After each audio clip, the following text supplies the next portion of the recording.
हाँ जी, नमस्कार दोस्तों। एक बार फिर से स्वागत है आपके अपने YouTube चैनल प्रबोध क्लासेस पे।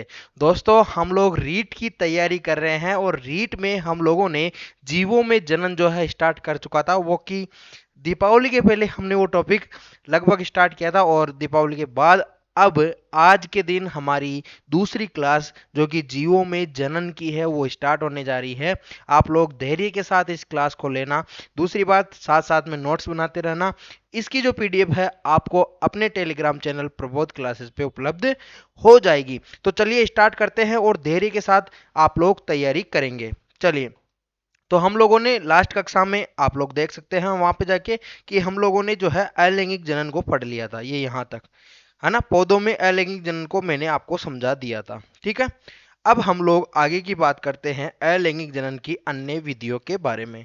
थोड़ा सा शांति से और धैर्य के साथ अगर आप लोग पढ़ोगे तो ये टॉपिक भी बहुत आसानी से आपको समझ में आएगा, ऐसा मैं आपको जिम्मेदारी के साथ कह सकता हूँ। ठीक है, चलिए, तो थोड़ा सा मैंने डिटेल लिखा है यहाँ पे। ये डिटेल आपको आवश्यक रूप से पढ़नी है, क्योंकि जब हमारे पास डिटेल होती है तो हम लोग हर एक, जो आपको पता है आरएसएम भी है, आरपीएससी है, या फिर किसी भी स्टेट की पीएससी या वहाँ की जो संस्था है जो कि एग्जाम करवाती है, अगर हम लोग बात करें तो वो संस्था ये नहीं देखती कि प्रश्न कहाँ से बना है। अगर उन्होंने जीवों में जन्म दिया है तो प्रश्न कहीं से भी दे सकती है। ठीक है, तो समझने की कोशिश करेंगे।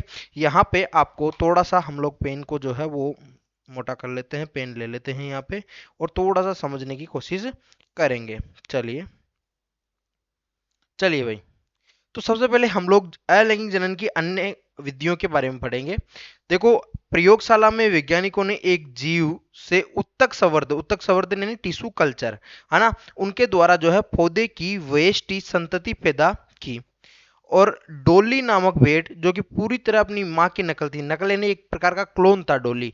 डोली के बारे में आप लोगों ने सुना होगा, अगर आप लोग बायोलॉजी से अगर थोड़ा सा भी रिलेशन रखते हैं तो आप लोगों ने डोली के बारे में सुना था। डोली एक प्रकार की भेड़ थी और उस भेड़ में जो है, उस भेड़ की एक कोशिका के जरिए नई भेड़ बनाई गई, है ना, और क्लोनिंग जो है, क्लोन जो है वो पैदा किया गया। अब इसका पहला जो पार्ट है वो है सूक्ष्म परिवर्धन। सूक्ष्म परिवर्धन क्या होता है दोस्तों, कि किसी भी पौधे की प्रत्येक जीवित कोशिका या फिर प्रत्येक अंग को टोटीपोटेंट, टोटीपोटेंट यानी पूर्ण सक्षम पाया गया। यानी कोई भी एक कोशिका है, मेरे अंगुली की कोई भी एक कोशिका को ले लीजिए और उसको पूर्ण सक्षम नई कोशिका में डेवलप करने में, यानी कि नई मेरे जैसा अगर जीव बनाना है तो मेरे बाल ले लो, नाखून ले लो, कुछ भी ले लो, तो उससे यानी मेरी कोई भी एक सेल ले लो, तो उससे नया जो जीव बन जाए तो उसको टोटीपोटेंट सेल कहते हैं। यानी कि कोई भी एक ऐसी सेल जिससे कि नया जीव बन जाए मेरे जैसा, मेरी कोशिका से, तो उसको टोटीपोटेंट सेल कहते हैं। तो जिसमें नए पौधे को जनने की क्या होती है, क्षमता होती है। ठीक है, किसी एक जीव की समस्त कोशिकाएं, एक अकेली कोशिकाएं उसको जो है युग्मनज से बनती है ना। क्या बोल रहा है कि किसी एक जीव की समस्त कोशिकाएं एक अकेली कोशिका जो कि युग्मनज होता है, कोई भी एक जीव बनेगा तो उसकी एक अकेली जो कोशिका है, सबसे प्राथमिक कोशिका है, वो आपके जाइगोट होता है, जिसको हम लोग युग्मनज कहते हैं। ठीक है, इसीलिए सभी कोशिकाओं में एक समान जीन होते हैं।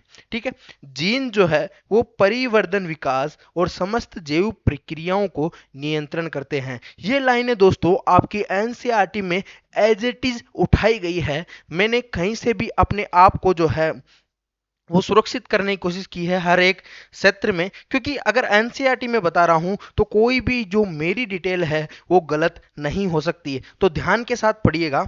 आगे क्या बोल रहा है कि पादप के किसी अंग, जैसे मान लो कि कोई गाजर है, गाजर की जड़ है या फिर उसका कोई पत्ता है, उसकी एक कोशिका को निकालकर एक पर्याप्त पोषण माध्यम में क्या किया जाता है, संवर्धित किया जाता है। यानी कोई भी एक से एक प्लांट मान लीजिए, ठीक है, अपन लोगों ने गाजर मान ली, गाजर का कोई भी एक सेल ले ली और उसको आप लोगों ने क्या क्या संवर्धित किया, उसको पोषक माध्यम में रखा जहां उसको पर्याप्त न्यूट्रिशन मिलेगा, जहां उसको जो उसकी आवश्यकता की चीजें हैं वो मिलेगी, और उसके साथ जो है कोशिका का एक अविभाजित पिंड प्राप्त किया जा सकता है। यानी कि कोशिका का जो है एक प्रकार से इस प्रकार का पिंड जो है वो प्राप्त किया जाता है, जिसे केलस कहते हैं।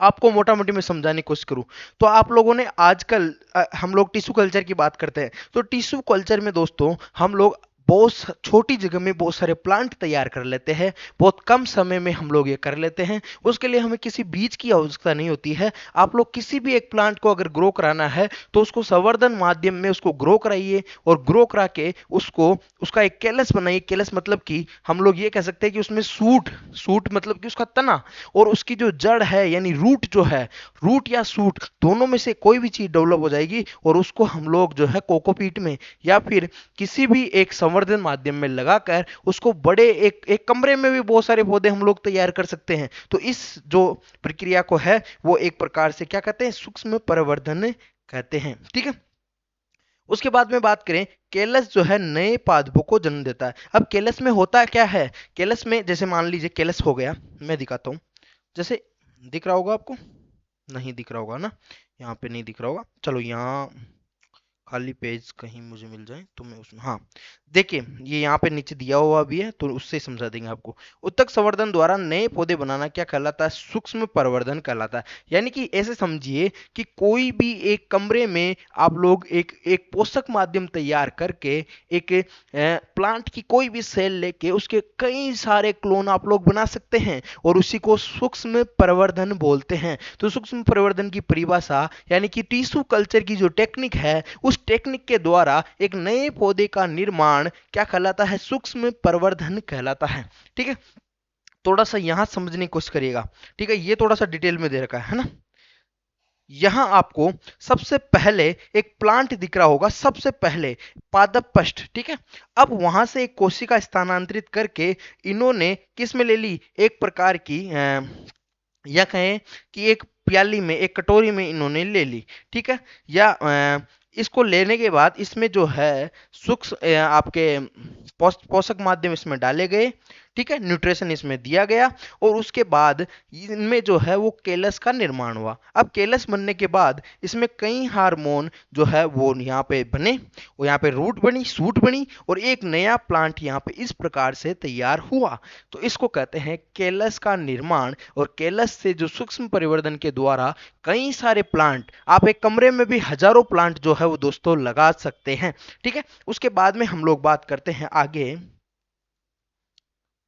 क्लोनिंग। क्लोनिंग क्या होती है दोस्तों, क्लोन जो है अपने जनक की आनुवांशिक नकल है, यानी एक जेनेटिक क्लोनिंग। ऐसे बोल सकते हैं कि डोली जो भेड़ है वो पैदा हुई थी ना, तो अपनी माँ की हूबहू नकल थी, यानी उसका नाक नक्श बिल्कुल किसके जैसा था, उसकी माँ की जैसा था। जबकि वो वहां से जो है इन्होंने क्या किया, इन्होंने उनकी जो माँ है, उसकी माँ, उसके स्तन, स्तन जानते हो, स्तन में से जो है वो कोशिका में एक केंद्रक निकाला और एक सेरोगेट माँ के अंड में डाल दिया। सेरोगेट माँ जो है वो क्या होती है, सेरोगेट माँ यानी कि जो जन्म देने वाली माँ होती है वो अलग होती है, इसको सेरोगेट माँ कहेंगे। जो क्लोन बनेगा उसको, जो जन्म देगी उसको सेरोगेट माँ कहेंगे, लेकिन उसमें जो गुण होंगे वो सेरोगेट माँ के नहीं होंगे। उसको सिर्फ और सिर्फ एक प्रकार से वातावरण प्रदान किया जाएगा सेरोगेट माँ के द्वारा। बाकी जितनी भी चीजें होगी, जो भी कोशिका होगी, वो कोशिका उसकी असली माँ से लिया जाएगा, लेकिन जिसका केंद्रक पहले से ही निकाल दिया, और डोली के एक भ्रूण में एक पूर्ण विकसित जीव को उसकी मां ने जीन प्रदान किए। कोकदाई या उसको सेरोगेट मां कहेंगे, सिर्फ और सिर्फ क्या करेगी, उसके गर्भ में जो डोली है उसका विकास करेगी। ये देखिए, ये आपके फिन डोरसेट भेड़ जो की डोली की माँ है, और ये सेरोगेट मदर है। लेकिन आप लोगों ने देखा कि इसका जो मुंह है ये वाइट दिख रहा है, ये डोली का मुंह के समान दिख रहा है।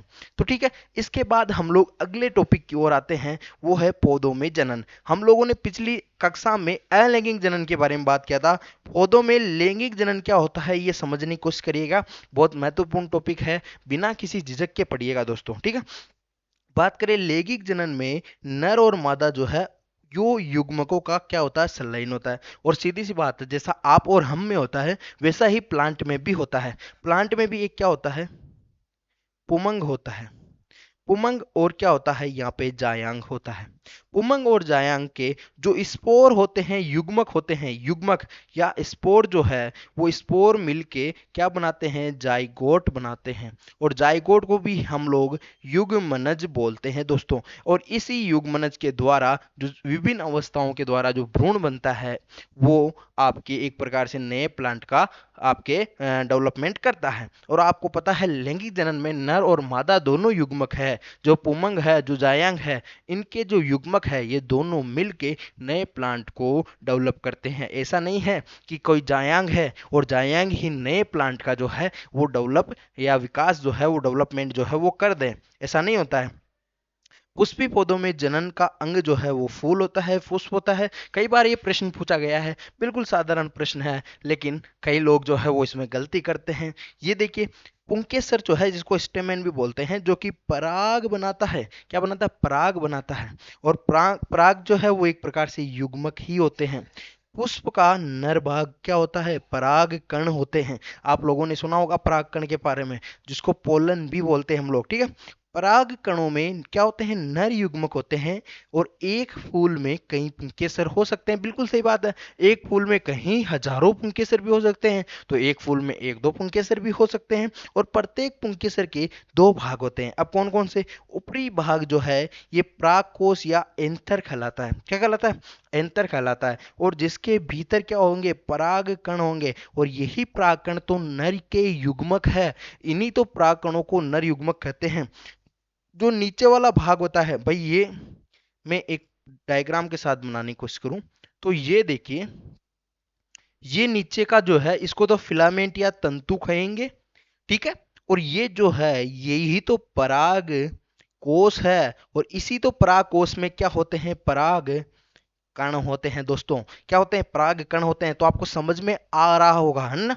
उसके बाद बात करें, स्त्री केसर या जायांग जो है ये एक प्रकार से पौधे का कौन सा भाग होता है, मादा भाग होता है, जिसका निचला भाग जो है वो अंडाशय से होता है। मैं आपको समझाऊंगा अभी बना के, ठीक है। बाकी डायग्राम तो डाल ही रखे हैं। देखो इतने शानदार और डिटेल नोट्स है ना, वो आपको कहीं नहीं मिलेंगे। ये सीधे सीधे एज इट इज आपको किताबों में भी नहीं मिलते हैं। लेकिन प्रश्न यहीं से बनता है। आप लोग पुराने पेपर उठा के देखना कि प्रश्न यहाँ से बनता है कि नहीं बनता है। उसके बाद में मेरी बात पे आप लोग यकीन करोगे दोस्तों कि अंडप या मादा युग्मक जो है वो क्या होंगे, स्त्री केसर के अंदर होंगे। अब देखो समझने की कोशिश करेंगे, थोड़ा सा इसको समझने की कोशिश करेंगे। ये देखो स्त्री केसर के कितने भाग होते हैं, तीन भाग होते हैं।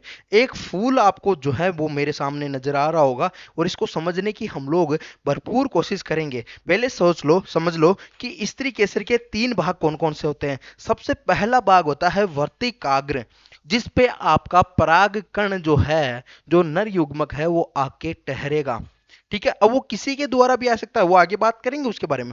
उसके बाद एक वर्तिका होती है जो कि एक नली होती है। और उस नली में पराग कण जैसे गिरेगा, वो नली के द्वारा, उसके श्लेष्मा के द्वारा वो कहाँ पहुंच जाएगा, अंडाशय के द्वारा, ठीक है, अंडाशय के पास पहुंच जाएगा। अब यहां समझने की कोशिश करेंगे इस फूल के डायग्राम को थोड़ा सा।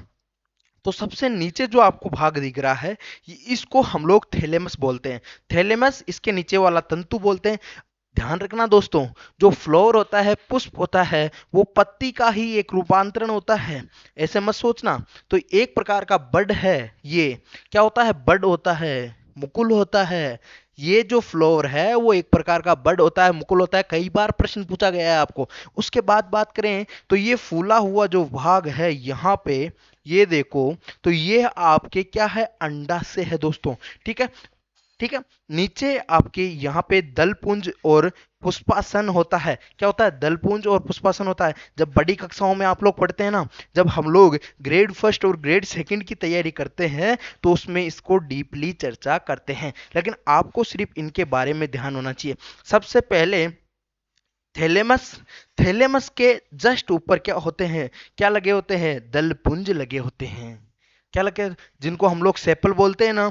और एक यहाँ पे दल पेटल, है ना, जिसको दलपुंज बोलते हैं, तो आप लोग समझ रहे हो। ठीक है, उसके अलावा आप लोग तो मेन चीज को ध्यान रखो जो कि आपके जनन तंत्र का हिस्सा है। एक तो ये जो सामने आपको नली दिख रही है, ये आपके पुंकेसर होता है दोस्तों। देखिए कई पुंकेसर, यहाँ पे 4 पुंकेसर आपको नजर आ रहे हैं, और इसके बीच में जो मध्य में ये जो चीज आपको नजर आ रही है, ये आपके स्त्री यानी मादा वाला जो भाग होता है ना, स्त्री वाला भाग, यही तो होता है। तो यहाँ जो सबसे ऊपर नजर आ रही है, ये वर्तिका है, और ये जो नली है, ये नली, ये वर्तिकाग्र है, और ये नली आगे जाके थोड़ा सा फूल जाती है, और थोड़ा सा फूलने के बाद अंडाशय बना देती है, और अंडाशय के अंदर क्या होता है, बीजांड होता है। क्या होता है, बीजांड। और इसी बीजांड में किसी न किसी जो पुंकेसर गया है, जो परागकण गया है, जो परागकण गया है, उस परागकण का डेवलपमेंट, वो जो युग्मनज बनेगा, वो डेवलपमेंट यहाँ पे बीजांड में होगा। ठीक है दोस्तों, और आपको पता है कि फूल का कौन सा भाग है, यानी पुष्प का कौन सा भाग जो कि आपके फल बनाता है, तो वो अंडा से ही है। यानी कि आप लोग समझने की कोशिश करिए, जो आपके फल में जो बीज आता है, बीज जो आता है वो आपके एक अंडा से जो है, बाकी का भाग तो गिर जाता है, अंडाशय से जो है ये फल बनता है, और इसके अंदर बीजांड होता है। बीजांड में क्या होता है, बीज होता है। ठीक है, उसके बाद आगे बात करते हैं हम लोग। मुझे लगता है कि मैंने आसानी से आपको जो चीजें हैं वो समझा दिया होगा। ठीक है, अधिकांश पौधों में पुष्प में नर तथा मादा दोनों क्या होते हैं, जनन अंग होते हैं। अधिकांश पौधों में पुष्प में नर और मादा दोनों जननांग स्थित होते हैं। जैसे इस पुष्प की हम लोग बात करें तो इसमें आपको नर जनन अंग भी दिख रहे हैं, और मादा जनन अंग भी यहाँ पे दिख रहे होंगे दोस्तों।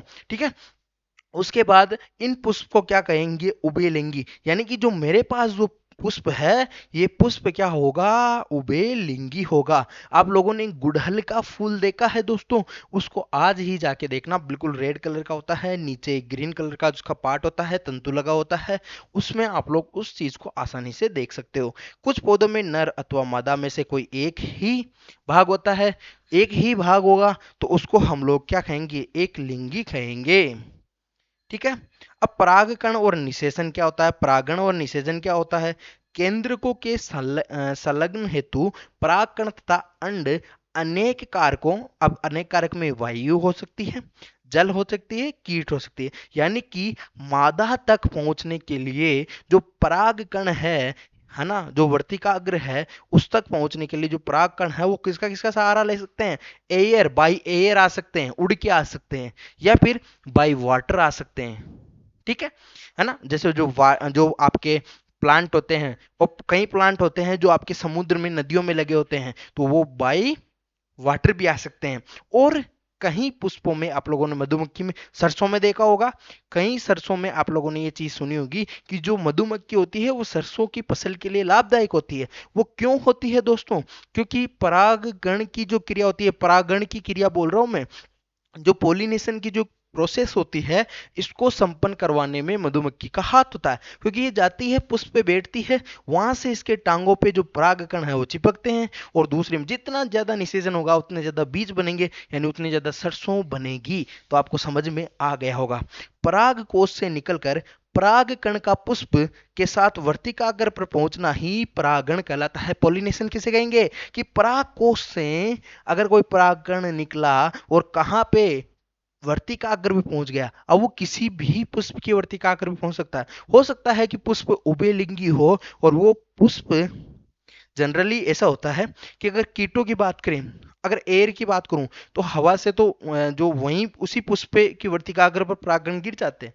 लेकिन कई बार क्या होता है कि जब हम लोगों को नई प्रकार की किस्म देखनी होती है, तो हम लोग क्या कर देते हैं, उस पुष्प की वर्तिकाग्र को हटा देते हैं, और उस पुष्प की वर्तिकाग्र को हटा के दूसरे पुष्प तक परागकणों को पहुंचाते हैं, तो उससे नई किस्म डेवलप होती है। आप लोगों ने देखा होगा आजकल कई श्रेणियों के गुलाब आप लोगों ने देखे होंगे, तो उसका एक उदाहरण ये हो सकता है। लेकिन हम मैं बात कर रहा हूं कि जैसे मान लो कि उसी पुष्प की वर्तिकाग्र पर परागकण गिर जाए, या फिर कहीं और उसके पास में उसी जाति का कोई ना कोई पुष्प लगा हो, उसके ऊपर भी गिर सकते हैं। या फिर ऐसा भी हो सकता है कि परागकण कहीं ना कहीं 100 मीटर दूर जाके गिरे किसी न किसी उसी जाति के पुष्प पे, तो ऐसा भी हो सकता है। तो उस क्रिया को परागण या पोलिनेशन कहते हैं। ठीक है दोस्तों, यह दो प्रकार का होता है। अब दो प्रकार का, एक तो होता है स्वपरागण। स्वपरागण क्या होते हैं? स्वपरागण जब किसी भी फूल जो है, पुष्प जो है, उसका परागकण जो है, परागकण यानी कि जो नर का युग्मक है, वो उसी फूल की वर्तिकाग्र पे पहुंच जाए।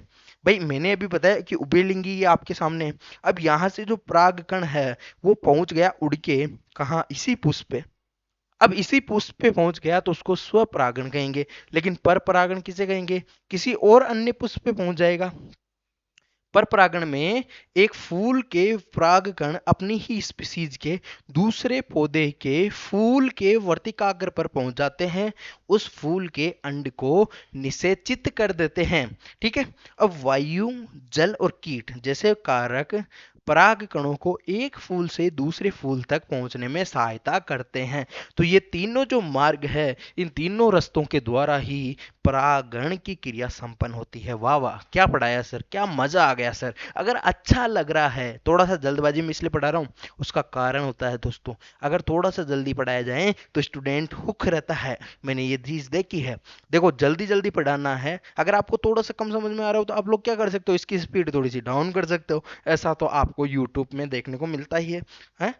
चलिए, परागकण तथा अंड के केंद्रकों के निषेचन अथवा संलयन के लिए परागकण किसी भी एक कारक द्वारा जायांग के वर्तिकाग्र में पहुंचते हैं।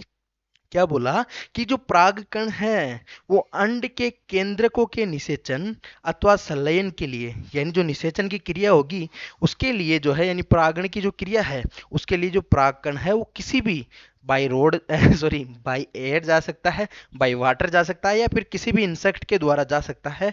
कहाँ पे जाएगा? जायांग। जायांग जो होगा, जो मादा जनन तंत्र का भाग होता है जायांग, उस भाग के वर्तिकाग्र पर पहुंचता है।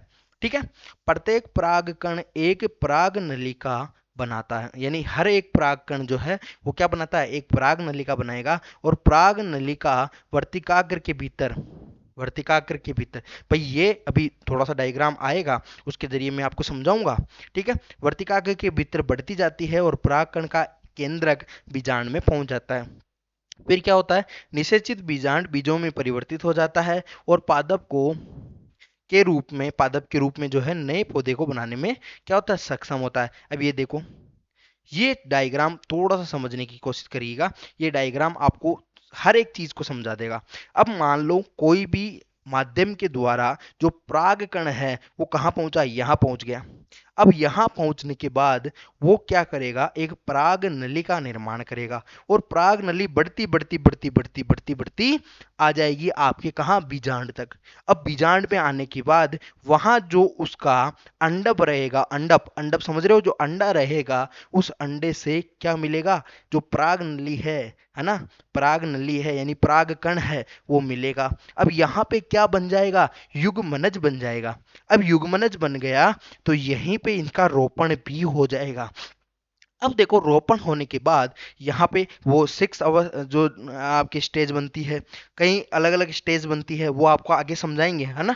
तो वो बनने के बाद यहीं पे बीज का निर्माण हो जाता है। देखो आपके जो लेवल है वो 10th क्लास तक का ही लेवल है और उसी लेवल तक मैं चलने की कोशिश करूंगा। लेकिन जब हम लोग नर और मादा यानी मैमल्स की बात करेंगे, आप और हमारी बात करेंगे, तो थोड़ा सा उसको डेप्थ लेते हुए चलेंगे, क्योंकि प्रश्न वहीं से ज्यादा बनता है। ठीक है। तो आपको समझ में आ रहा होगा, ये एक प्रकार की वर्तिकाग्र है, ये फूला हुआ भाग है, ये अंडाशय है, ये आपके एक पराग नली है जो कि पराग नली अंदर बन रही है, उसके वर्तिकाग्र है और उसके ऊपर ही ऊपर वर्तिका होती है। ऊपर ही ऊपर क्या होती है? वर्तिकाग्र होती है, एक नलिका रूपी वर्तिकाग्र होती है। ठीक है, समझ रहे हो आप? पराग नली जो है वो कौन बनाता है? जो पराग कण है वो बनाएगा। आपको समझ में आ गया होगा मेरे ख्याल से। ठीक है। चलिए ये देखिए, ये कुछ बीज है ना।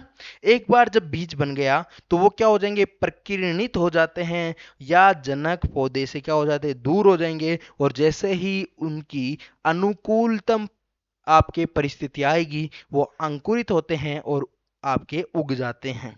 ठीक है, तो ये कुछ स्टेज होती है जो कि बीज के होती है। अब कल हम लोग पढ़ेंगे जंतुओं में लैंगिक जनन। बहुत शानदार टॉपिक है दोस्तों, आपको बिल्कुल भी डरना नहीं है इन टॉपिक से। हम लोग आपके साथ हमेशा तैयार खड़े रहेंगे। लगभग 25 मिनट की क्लास में मैंने प्लांट में लैंगिक जनन आपको बताया है दोस्तों। अगर ये आपको समझ में आया हो तो अपने दोस्तों के साथ इस वीडियो को शेयर कर देना। आप लोग चाहिए, अगर आप लोगों को हमारी वेबसाइट से जुड़ना है तो आप लोग हमारे चैनल के डैशबोर्ड में जाइए और वहां आपको 4 प्रकार की लिंक्स दिखेगी, जिसमें टेलीग्राम की, फेसबुक की। फेसबुक आप लोग ज्वाइन करना चाहे तो कर सकते हैं, वैसे कोई मैं नहीं प्रेफर करूंगा। और दूसरी बात, अगर आप लोग वेबसाइट पे जाना चाहते हो वहां पे जाके कंटेंट पढ़िए, बहुत सारे कंटेंट वहां पे अवेलेबल है। इसके साथ ही आज की कक्षा होती है यही समाप्त। कल मिलते हैं इसी टाइम। धन्यवाद। शुभ दिन। राम राम सा।